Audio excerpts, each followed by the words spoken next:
عن جابر قال جاء اعرابی الى النبی صلی اللہ علیہ وسلم فبایعہ علی الاسلام۔ حضرت جابر بن عبداللہ رضی اللہ تعالی عنہ روایت کرتے ہیں، آپ فرماتے ہیں کہ ایک عرابی یوں سمجھ لیں اپنی زبان میں دیہاتی بندے کو کہتے ہیں، جس کو دین کی اتنی سمجھ نہ ہو، جو نیا مسلمان ہوا ہو، اس کو عرابی بھی کہا جاتا ہے تو بدو بھی کہا جاتا ہے۔ تو عرابی حضرت جابر فرماتے ہیں کہ حضور اکرم صلی اللہ علیہ وسلم کے پاس آیا اور اس نے حضور اکرم صلی اللہ علیہ وآلہ وسلم کے پاس اسلام پر بیعت کی۔ بیعت کا مطلب ہے کہ کسی کے ہاتھ میں اپنا ہاتھ دے کر اس کے حکم پر عمل کرنے کا عہد کرنا، دینی اور دنیاوی معاملات میں، یعنی کہ اس کے ہر حکم کی تعمیل کرنا۔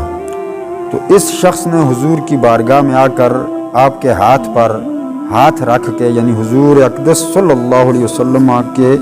ہاتھ میں اپنا ہاتھ دے کر اس بات کی بیعت کی۔ کس بات کی؟ کہ میں نے اسلام قبول کر لیا اور اب میں واپس اپنے وطن جو کہ دارالکفر ہے، یعنی کہ کفر کا علاقہ ہے، کافر رہتے تھے وہاں، تو اس نے بیعت کی کہ میں وہاں پر نہیں جاؤں گا واپس، میں آپ ہی کے قدموں میں مدینہ منورہ میں رہوں گا۔ تو اس بات کی اس نے بیعت کر لی حضور اکرم صلی اللہ علیہ وسلم کے ساتھ۔ حضرت جابر بن عبداللہ فرماتے ہیں فجاء من الغد، پھر وہ دوسرے روز آیا محموماً، اس کو بخار تھا، یعنی کہ پہلے دن وہ بیعت کر کے گیا، جب بیعت کر کے وہ اپنے گھر چلا گیا تو اس کو بخار چڑھ گیا، یعنی کہ وہ بیمار ہو گیا۔ تو پھر وہ دوسرے دن حضور کی بارگاہ میں آیا اور آ کر اس نے بیعت توڑنے کا حضور اکرم صلی اللہ علیہ وسلم سے کہا کہ یا رسول اللہ میری بیعت فسخ کر دیں، یعنی ختم کر دیں، یعنی اس نے اپنا جو عہد کیا تھا اس کو توڑنا چاہا۔ کیوں توڑنا چاہا؟ اس کا خیال یہ تھا کہ مجھے یہ جو بخار ہو گیا ہے یہ مدینہ منورہ میں رہنے کی وجہ سے ہو گیا ہے، یہاں کی آب و ہوا مجھے موافق نہیں آئی،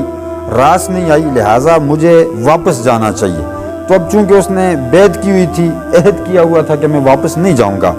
تو جب اس کو بخار ہوا تو پھر وہ آ گیا اور آ کر اس نے عرض کیا کہ حضور میری بیعت جو ہے وہ فسخ کر دیں، یعنی مجھے واپس جانے کی اجازت دیں۔ تو حضور اکرم صلی اللہ علیہ وسلم نے اجازت نہ دی۔ فقال اقل بی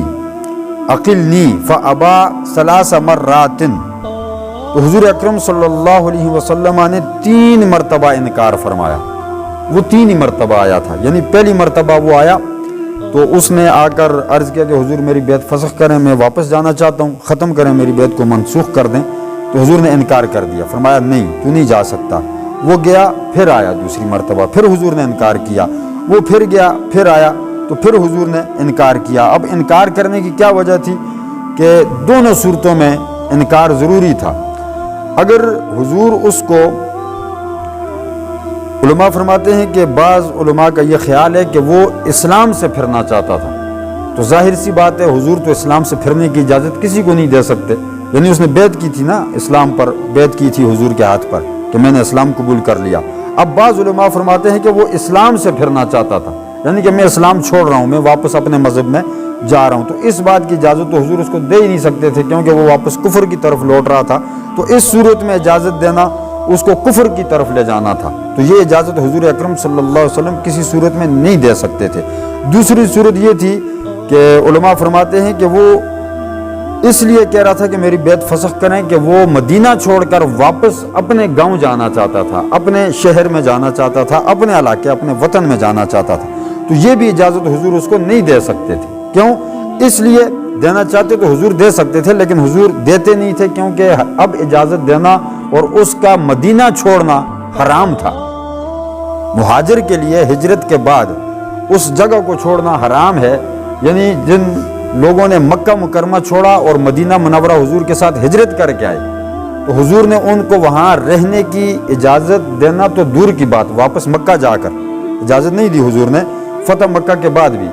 جتنے صحابہ ہجرت کر کے مکہ سے مدینہ آ گئے تھے تو حضور نے پھر یہاں سے ان کو واپس وہاں جا کے سکونت اختیار کرنے کی اجازت نہیں دی، فرمایا کہ نہیں، تم واپس مکہ نہیں جا سکتے، ضرورت کے تحت جا سکتے ہو، 3 دن کے لیے حضور نے اجازت دے رکھی تھی کہ 3 دن کے لیے جاؤ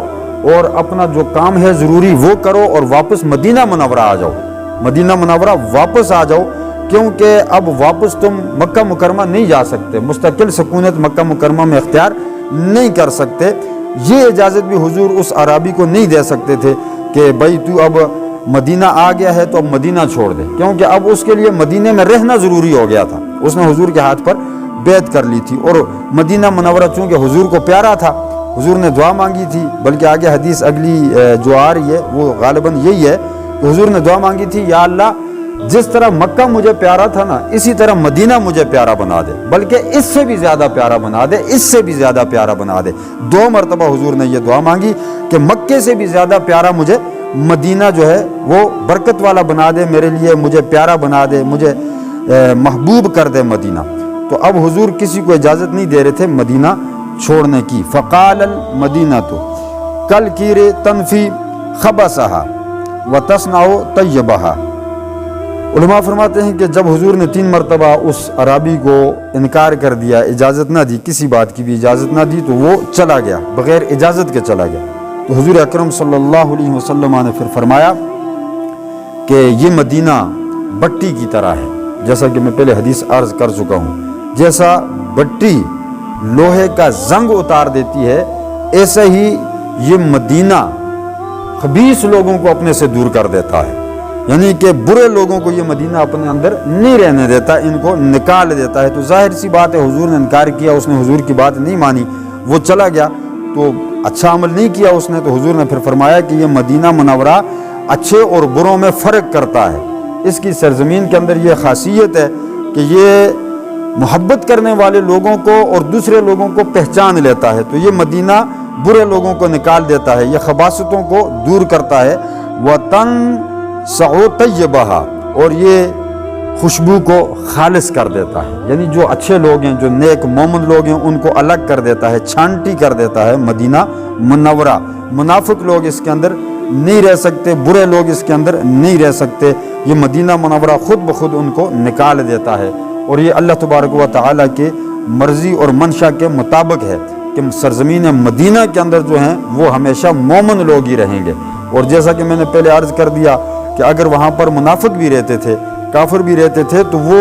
اس لیے نہیں رہتے تھے کہ ہم حضور کی وجہ سے رہ رہے ہیں، بلکہ وہ اس کو اپنا علاقہ، اپنی زمین، اپنا وطن سمجھ کے رہتے تھے، یعنی کہ جیسا کہ وہ ان کا علاقہ تھا، آبائی علاقہ تھا ان کا، تو وہ اس وجہ سے وہاں پر رہتے تھے۔ اور علماء فرماتے ہیں کہ اگر کوئی منافق وہاں مر کر دفن بھی ہو گیا ہے تو اللہ نے فرشتوں کی ڈیوٹی لگائی ہوئی ہے کہ جتنے منافقین وہاں پر دفن ہیں، کفار دفن ہیں، ان کو نکال کر دوسری جگہ پر منتقل کرنا، اور دوسری جگہ جتنے مومن اور عاشق لوگ دفن ہیں ان کو وہاں سے نکال کر سرزمین مدینہ کے اندر دفن کر دینا۔ یہ اللہ تبارک و تعالیٰ نے فرشتوں کی ڈیوٹی لگائی ہے۔ مدینہ منورہ حضور اکرم صلی اللہ علیہ وسلم کو بہت پیارا ہے، 12 مرتبہ حضور نے مدینہ منورہ کے لیے دعا مانگی، اور اس میں رہنے والوں کے لیے حضور نے دعا مانگی، فرمایا کہ جو اس کے اندر رہتے ہیں اور اس کی مشقتوں اور مصیبتوں کو برداشت کرتے ہیں، قیامت والے دن میں ان کی شفاعت کروں گا۔ اور حضور نے فرمایا جو یہاں آ سکتا ہے وہ یہاں آ کر سکونت اختیار کرے، یہاں جو مر سکتا ہے مدینہ منورہ میں آ کر مرے، جو یہاں پر مرے گا قیامت والے دن میں اس کی شفاعت کروں گا۔ اللہ تبارک و تعالی ہمیں سرزمین مدینہ دیکھنے کی توفیق عطا فرمائے، وہاں ہمیں بھی توفیق دے کہ ہم بھی وہاں رہ سکیں، اور مکہ المکرمہ اور مدینہ المنورہ کی اللہ ہمیں بار بار حاضری نصیب فرمائے، اللہ صحیح معنوں میں دین کی سمجھ عطا فرمائے۔ وآخر دعوانا ان الحمدللہ رب العالمین۔